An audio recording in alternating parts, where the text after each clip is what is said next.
Mesdames, Messieurs, bonjour à vous et merci de nous retrouver pour ce nouveau numéro d'Avec vous au quotidien. Alors en ce début d'année, nous vous proposons un numéro spécial « Comment bien gérer vos finances ». En effet, 2023 ne démarre pas sous les meilleurs auspices. Entre l'inflation, la crise énergétique, le conflit en Ukraine, il y a de quoi inquiéter et surtout ralentir les projets à bien des niveaux. Alors faut-il épargner? Faut-il investir? Dans quoi? Eh bien des sujets sur lesquels nos invités vont vous prodiguer quelques recommandations et quelques conseils car des opportunités existent bel et bien. Nos invités, je vous les présente tout de suite. Fanny Neveu, bonjour. Bonjour. Vous êtes notaire à Nort-sur-Erdre, en Loire-Atlantique. Merci d'être avec nous. Et en face de vous, nous avons Hervé Mattei. Bonjour. Bonjour Aurélie. Directeur régional de la Banque de France pour la région Bretagne. Donc, la Banque de France, Hervé Mattei, dont une des missions, c'est de faire des projections économiques sur les territoires. Comment se présente du coup cette année 2023, bien que j'ai dressé un portrait un peu négatif? Un petit peu négatif. Déjà, 22, nous avons une croissance de l'économie qui était tout à fait raisonnable, à 2,6% du PIB. Alors le PIB, on va dire, en gros, c'est le chiffre d'affaires du pays. Voilà. D'accord. Voilà. Et donc pour cette année 2023, effectivement, on va être plutôt sur une très légère progression de l'activité économique. Donc par rapport à ce que vous indiquiez, on n'est pas sur une récession, on est plutôt sur une année un peu calme en début d'année, et puis on reprendrait une légère croissance de l'économie en fin d'année. Donc il n'y a pas du tout de catastrophe, il n'y a pas de récession forte, il n'y a pas du tout ce qu'on a vécu au moment du Covid, où vous vous rappelez, il y avait une chute drastique de l'économie. On est plutôt sur un scénario plat.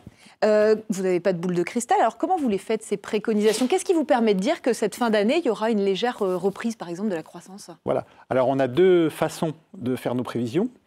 D'une part, on a des économistes à notre siège, on a à peu près une centaine d'économistes au siège de la Banque de France qui travaillent avec des modèles macroéconomiques, des modèles qui tournent, on formule des hypothèses. Voilà. Et puis ensuite, on a sur le terrain donc, des collaborateurs dans nos succursales qui interrogent tous les mois des chefs d'entreprise. En Bretagne, c'est 500 chefs d'entreprise qu'on interroge tous les mois. Donc on a des nouvelles fraîches du terrain.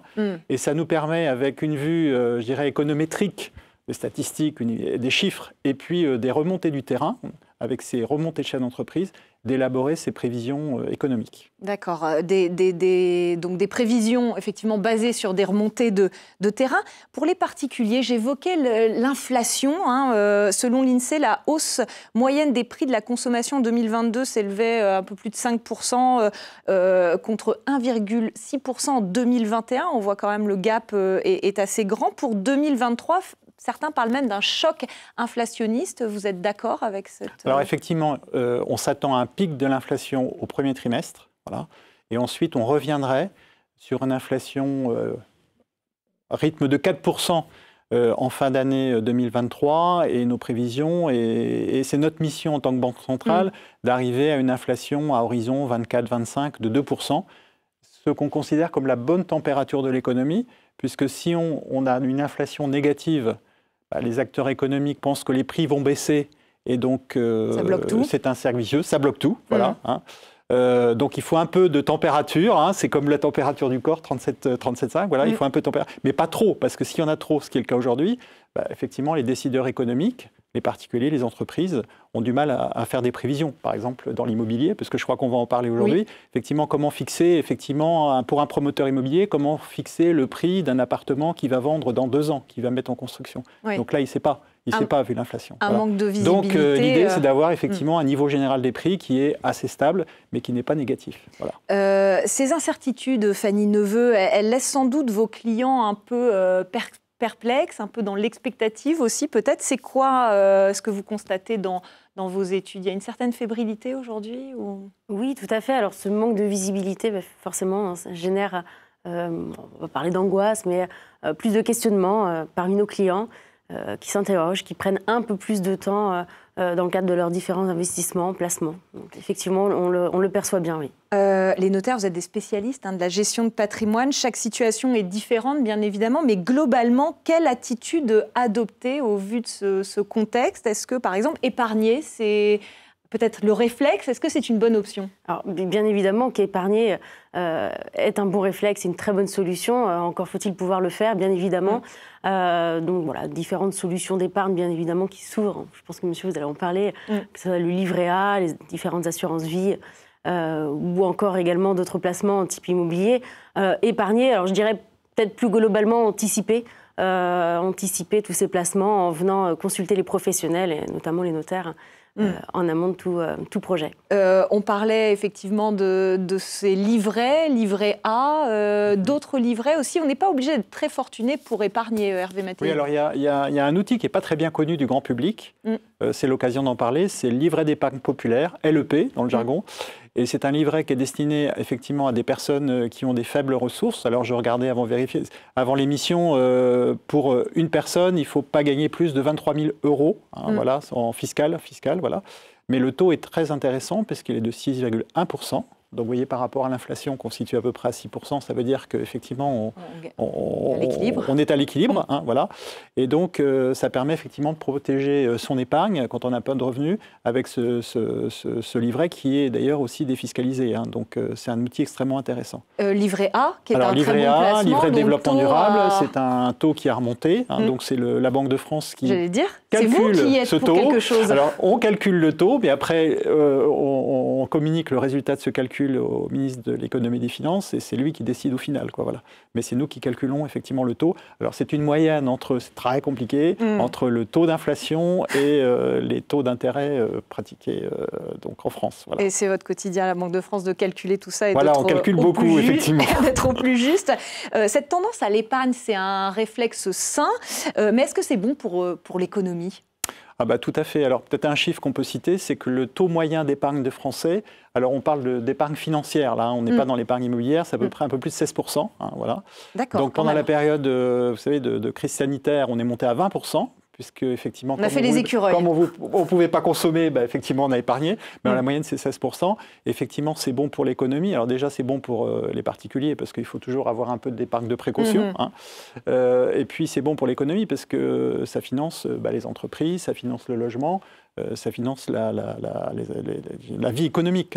Et notamment, le livret A est destiné à financer le logement social. Et Dieu sait qu'effectivement, on a besoin de logement social dans notre pays.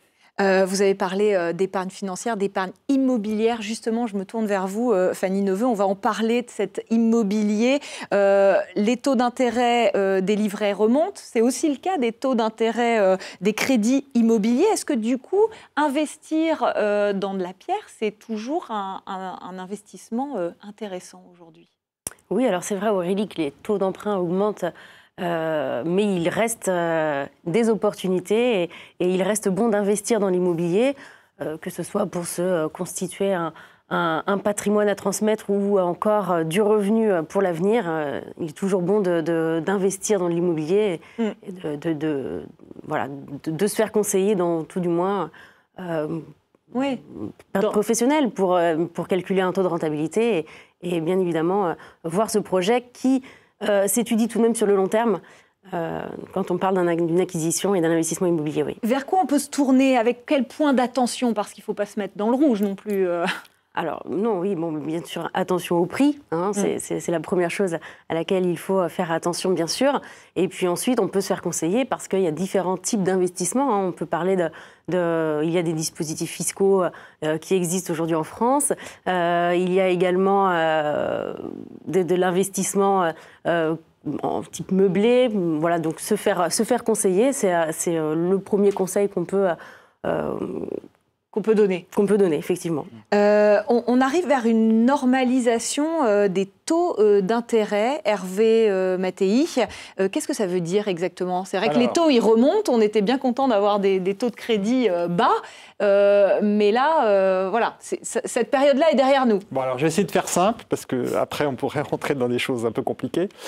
En fait, le rôle des banques centrales, donc maintenant c'est des décisions qui se passent au niveau européen, donc c'est la Banque centrale européenne. Le rôle des banques centrales, c'est de mettre assez d'argent dans l'économie pour fonctionner, voilà, ni trop ni trop peu. Et on régule cette quantité de monnaie en circulation qui irrigue l'économie par le taux d'intérêt, c'est le prix de l'argent, voilà. Donc, si vous voulez, quand il y a eu effectivement cette crise sanitaire, il fallait soutenir l'économie, donc il fallait faire en sorte que les entreprises fonctionnent, etc. Donc, effectivement, les taux étaient à zéro, voire négatifs. C'était pour effectivement inciter effectivement les entreprises, on soutenait les entreprises, voilà. Et aujourd'hui, on ne peut pas rester durablement dans une période où les taux sont à zéro négatif. Je crois que tout le monde peut le comprendre. Voilà. Et donc, c'est pas très bon signe pour l'économie. Voilà, exactement. Et donc là, on a eu une première phase en tant que banque centrale. Là, c'était la phase qui a commencé au printemps 2022, c'est de revenir à un taux d'intérêt qu'on pourrait dire neutre ou normal. Aujourd'hui, le taux d'intérêt, c'est-à-dire c'est le taux auquel la Banque centrale prête aux banques, qui les banques prêtant après aux acteurs économiques, il est à 2%. Voilà. Donc c'est un taux historiquement tout à fait qu'on peut qualifier de neutre. Mais comme aujourd'hui on est dans cette période d'inflation dont on a parlé, il va falloir qu'on poursuive effectivement à augmenter les taux. Voilà. Alors ne me demandez pas de combien, puisque ça ne relève pas de ma responsabilité. Voilà. On aurait pu avoir un scoop, mais non. mais non. Voilà. Mais il va falloir qu'on continue à augmenter les taux, parce qu'aujourd'hui, effectivement, il y a cette inflation. Et une façon de combattre cette inflation, c'est d'augmenter les taux pour ralentir la diffusion de l'inflation dans l'économie. Alors je ne vais pas être peut-être trop technique, mais cette inflation qui a commencé avec le redémarrage de l'économie très fort avec la crise, après la crise sanitaire, où il y a eu des pénuries de matériaux, etc., et des phénomènes de spéculation, etc., hausse des prix alimentaires, s'est diffusé ensuite dans le reste de l'économie, voilà. Et on est se diffuse aussi dans les salaires, effectivement, et donc là, effectivement, par l'action des taux d'intérêt, voilà, ça permet effectivement de lutter contre cette inflation, et on estime qu'on va revenir à une inflation d'ici 24, 20, 25 à 2%, ce qui est le régime de croisière de l'économie. Gérer ses finances, c'est aussi au regard de la crise énergétique, rendre son logement plus résilient. Et là, vous dites, Fanny Neveu, qu'il faut miser sur les dispositifs d'aide à la rénovation énergétique qui sont vraiment intéressants en ce début d'année. Tout à fait. Voilà, il y a toujours ces dispositifs qui sont en vigueur, donc MaPrimeRénov' et autres. Voilà, bien se renseigner sur les simulateurs en ligne pour voir quels droits vous pouvez bénéficier pour rénover de manière énergétique votre logement. Il en va de même également pour les biens que vous pouvez détenir, les locatifs que vous pouvez détenir, puisqu'effectivement, depuis la loi climat 2021, avec l'empêchement de louer des passoires énergétiques, comme on dit, des logements qui sont mal notés au niveau du diagnostic de performance énergétique, des obligations de travaux qui vont être mis en place, des opportunités aussi certainement que ça va pouvoir créer, puisque certains propriétaires ne pourront pas ou ne voudront pas réaliser ces travaux.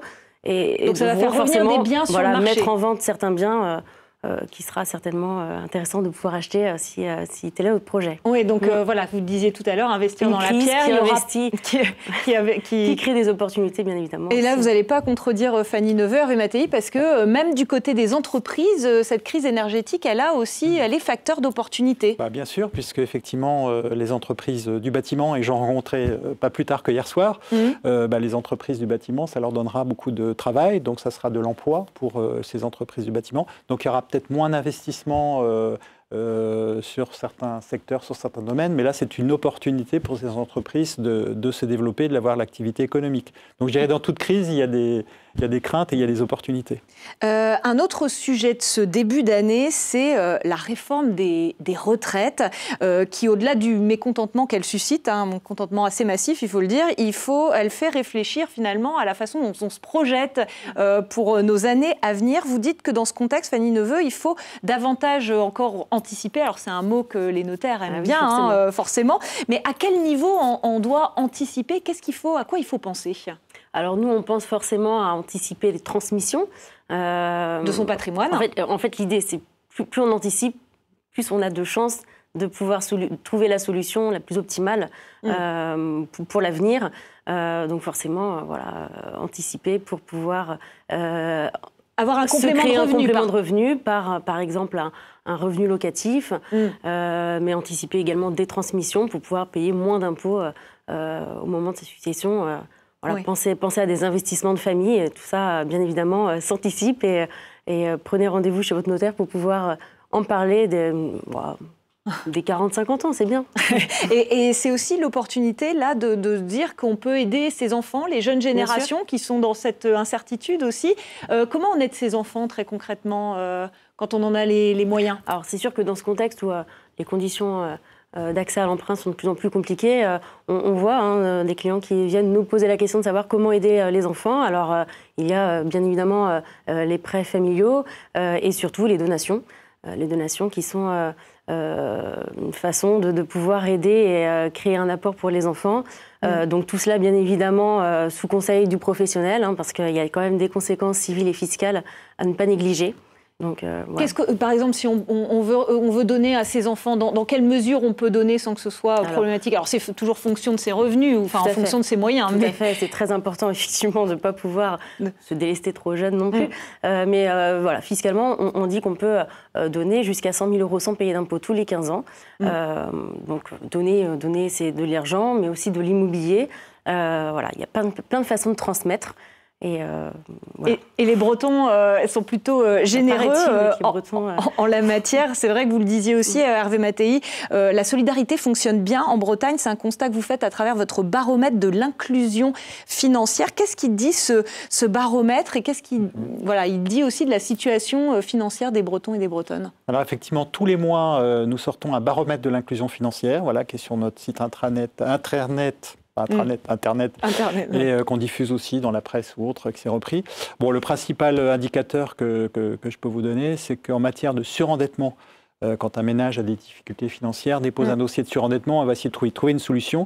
On est en baisse d'un peu plus de 10% entre 2021 et 2022, et par rapport à 2019, on est en baisse de 30%. Donc ça veut dire que la situation financière des ménages, globalement, dans l'ensemble, plutôt s'améliore. Bon, c'est vrai que les ménages ont beaucoup épargné dans le Covid. Il y a une épargne de précaution. Je crois quand il y a un climat d'incertitude, on épargne par précaution. On ne dépense pas beaucoup. On ne dépense pas beaucoup. Et je pense qu'une des particularités effectivement de la Bretagne, et ça, tous les mois, on interroge aussi, à l'image des chefs d'entreprise, on interroge un réseau dans le domaine social, de travailleurs sociaux, etc. Et ils nous disent qu'en Bretagne, la solidarité familiale, les banques alimentaires fonctionnent très bien. Ce qui peut expliquer effectivement ce chiffre qui peut paraître étonnant, encore de diminution du nombre de dossiers de surendettement déposés. L'année dernière en Bretagne, c'était 4500 dossiers de surendettement déposés sur l'ensemble de la Bretagne, ce qui est peu par rapport effectivement à ce que les collègues voient dans d'autres régions françaises. Avant de poursuivre ces échanges, monsieur, madame, on va, si vous le voulez bien, accueillir Vincent Lemay qui, comme chaque mois, va venir nous décrypter l'actualité juridique de notre région. Bonjour Vincent Lemay. Bonjour Ali, bonjour à tous. On commence par évoquer ces logements énergivores qui n'ont plus le droit de citer sur le marché de la location. Alors on parle souvent sur ce plateau du diagnostic de performance énergétique. C'est une classification de la consommation que vous avez d'un bien. Alors ça peut être un bien immobilier, ça peut être un véhicule automobile, ça peut être une machine à laver, etc. Donc si on parle de l'immobilier, aussi bien dans la location que dans l'achat, vous avez une catégorie qui est indiquée. Et aujourd'hui, depuis la loi climat, qui est entrée en vigueur avec au 1er janvier 2023, vous avez l'interdiction de pouvoir louer certains biens qui sont en catégorie G. Alors le G, pour vous donner à peu près un ordre d'idée, c'est 450 kWh d'énergie finale par mètre carré et par an. D'accord, c'est beaucoup. Donc c'est beaucoup, effectivement, c'est le bas de l'échelle. Hein. Donc on commence par cette catégorie G, et donc pour les nouveaux baux et les baux qui seront renouvelés sur cette catégorie, eh bien on ne pourra plus le louer, ce sera considéré comme un logement qui sera indécent. Donc à partir de ce 1er janvier 2023. Vous vouliez nous parler ensuite de l'entrée en vigueur du Pinel Plus. De quoi il s'agit ? Alors le Pinel, de façon générale, c'est un investissement qui est défiscalisant lorsqu'on achète dans du neuf, avec des plafonds sur l'investissement, jusqu'à 300 000 €, et des plafonds de ressources des locataires qui vont pouvoir bénéficier de ces logements. Ça, c'était le Pinel, ça s'est arrêté récemment avec une légère prorogation, puis on va arriver vers un nouveau dispositif qu'on va appeler le Pinel Plus. C'est-à-dire qu'on va non seulement produire du neuf, du logement neuf, mais on aura ici des critères de performance énergétique et d'environnement qui devraient être majorés. Donc effectivement, on va arriver vers un parc qui sera de plus en plus protecteur de l'environnement et qui sera de moins en moins énergivore. Tout autre sujet, il y a du nouveau du côté du versement de la pension alimentaire. Alors je commence par un chiffre sur les pensions alimentaires. On estime à peu près à 30% les pensions alimentaires qui ne sont pas payées ou qui sont en retard chronique de paiement. 30%. 30%, c'est énorme. Oui. Donc, comment pallier à cela ? Eh bien, en fait, on va mettre une personne tierce en interdisposition avec les parents divorcés ou séparés. Hein. Donc, le parent qui doit payer la pension, finalement, la paiera à la CAF ou la MSA. Ça dépend de votre régime. Et ce sera ensuite la CAF ou la MSA qui reversera aux parents qui pourra en bénéficier. Si jamais il y avait des défauts de paiement, eh bien, la CAF et la MSA pourront mutualiser les paiements et donc assurer le paiement et se retourneront ensuite contre le parent défaillant. Pour terminer, on parle de la carte famille nombreuse qui évolue. Alors la démographie en France, eh bien, vous avez la possibilité, si vous avez été un bon contributeur, d'accéder à cette carte famille nombreuse. Il faut au moins avoir 3 enfants de moins de 18 ans et que vous ayez élevé au moins 5 enfants. Donc vous pourrez bénéficier effectivement de réductions sur les voyages en train et avec également certaines enseignes partenaires. Sachez aujourd'hui que cette carte se demande sur un nouveau site qui s'appelle carte-famille-nombreuse.gouv.fr. Merci beaucoup. Dans cette émission, traditionnellement, on prend quelques questions de nos téléspectateurs. Je vais m'en faire le relais. Alors, la première parle de ce taux d'emprunt et des prix de l'immobilier qui ne baissent pas. Est-ce qu'il faut attendre avant d'acheter, Fanny Neveu? Alors, c'est la grande question du moment, attendre. Effectivement, on ressent que le marché évolue sensiblement. Il est toujours temps d'investir. Comme vous le disiez, monsieur, les banques prêtent de l'argent. On n'a pas de refus de prêt de manière... Voilà, on ne remarque pas non plus que tous les dossiers... Ouais, tout à fait. Il est toujours temps d'investir, effectivement. Et comme je le disais tout à l'heure, l'investissement immobilier se pense sur le long terme, court-moyen terme. Forcément, plus on anticipe et plus le bénéfice peut on peut en profiter. En tout cas, vous ne conseillez pas forcément d'attendre, mais de regarder parce que les opportunités peuvent être là. Pour compléter vos propos, on estime que le taux de refus est de l'ordre de 10% à peu près sur les prêts. Crédits, donc, c'est pas, c'est un peu, je dirais, c'est un peu normal. Parler de normalisation, c'est un peu normal qu'effectivement certains dossiers soient justes. C'est un peu plus compliqué. Puis après, si on regarde, je vous parlais de chiffres sur le long terme, si on regarde aujourd'hui le taux moyen des crédits immobiliers, c'est 2% hors assurance. Et historiquement, sur 15 ans, c'est 2,7%. Donc, on est dans cette phase de normalisation. Il était un peu anormal qu'on ait des taux aussi faibles sur des durées très longues. Voilà. Combien dois-je consacrer à mon épargne de précaution pour anticiper les éventuels coups durs? Je dirais c'est à chacun de voir les choses, mais je dirais qu'il faut au minimum qu'il y ait une épargne de précaution. Et là, le livret A est tout à fait adapté, puisque tout un chacun, on peut avoir une grosse réparation sur une voiture, on peut avoir des frais de santé importants, on peut avoir une machine à laver à changer. Donc effectivement, je pense qu'il faut avoir, effectivement cette épargne de précaution. Après, c'est à chacun un peu de l'apprécier, mais c'est bien d'avoir une épargne de précaution pour faire face à ces quelques coups durs. Je vous pose la troisième question. Avec l'augmentation des taux du livret A et du livret d'épargne populaire, quel placement dois-je privilégier? Est-ce que finalement placer son argent dans de l'épargne est plus sûr que d'investir dans la pierre? On a parlé de diversification tout à l'heure, on va un peu se répéter, mais très rapidement. Oui, alors les livrets, c'est des placements sûrs. Et effectivement, le livret A, justement pour l'épargne de précaution, c'est un outil qui est extrêmement adapté, qui est défiscalisé. Et pour les personnes effectivement qui ont des ressources assez faibles, le livret d'épargne populaire, alors encore plus adapté et pas assez connu en France. Donc je pense qu'il faut que ceux qui pourraient être intéressés se renseignent auprès de leur établissement bancaire. Dernière question très rapidement. Je souhaite donner un coup de pouce à mes enfants en leur faisant une donation. Est-ce que je dois passer par mon notaire? Bien sûr. C'est un conseil très important puisque celui-ci pourra vous apporter des précisions d'ordre civil, fiscal. Bien évidemment qu'on ne peut que conseiller de rendre visite à votre notaire avant un tel projet. Pour conclure, Hervé Mattei, je voudrais juste qu'on parle d'une des missions de la Banque de France et non des moindres, mais qui est peut-être mal connue, c'est celle de l'éducation financière. Ça passe par quoi très concrètement? Alors depuis 2016, le gouvernement, voyant le niveau des Français en économie, a estimé qu'effectivement... Plutôt moyen, il faut l'avouer. Plutôt moyen, voilà.